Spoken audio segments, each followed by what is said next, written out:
अस्सलाम वालेकुम। सीखो सब कुछ में खुश आमदीद। दोस्तों, आज हम सीखेंगे कि हम जो है प्रिंटेड पेज में जो हमारा डेटा है उसको किस तरह सेंटर कर सकते हैं माइक्रोसॉफ्ट एक्सेल में। इस वक्त मेरे पास जो है सेल्स रिपोर्ट है 2017 की। आइए मैं इसको प्रीव्यू कर आपको दिखा देता हूँ। जैसे ही मैं प्रीव्यू करता हूँ तो आप देखेंगे कि ये जो डेटा है वो टॉप लेफ्ट पर आ रहा है और ये टॉप लेफ्ट पर आ रहा है। और अगर हमें इसको जो प्रिंटेड पेज है अगर हमें प्रिंट निकालूंगा तो वो इसी तरीके से प्रिंट आएगा। लेकिन अगर हमें इसको इस जो डेटा है इसको अगर सेंटर में करना है तो सेंटर में इसको बआसानी किया जा सकता है।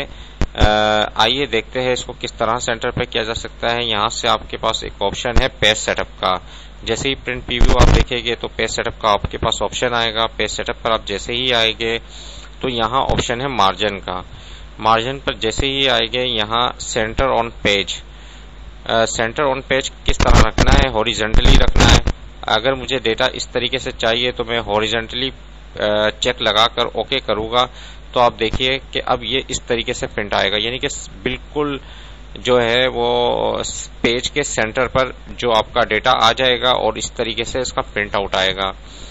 लेकिन अगर आपकी जो रिक्वायरमेंट है वो ये है कि ये तो हॉरिजॉन्टली सेंटर था, अगर आपको वर्टिकली भी सेंटर में चाहिए तो पेज सेटअप में आप जो है मार्जिन पर आकर यहाँ से वर्टिकली भी क्या है चेक लगा दे। सेंटर ऑन पेज में वर्टिकली भी चेक लगा दे तो इससे होगा क्या कि आपका जो डेटा है वो वर्टिकली भी सेंटर हो जाएगा और अब आप इसको प्रिंट आउट इजीली निकाल सकते हैं।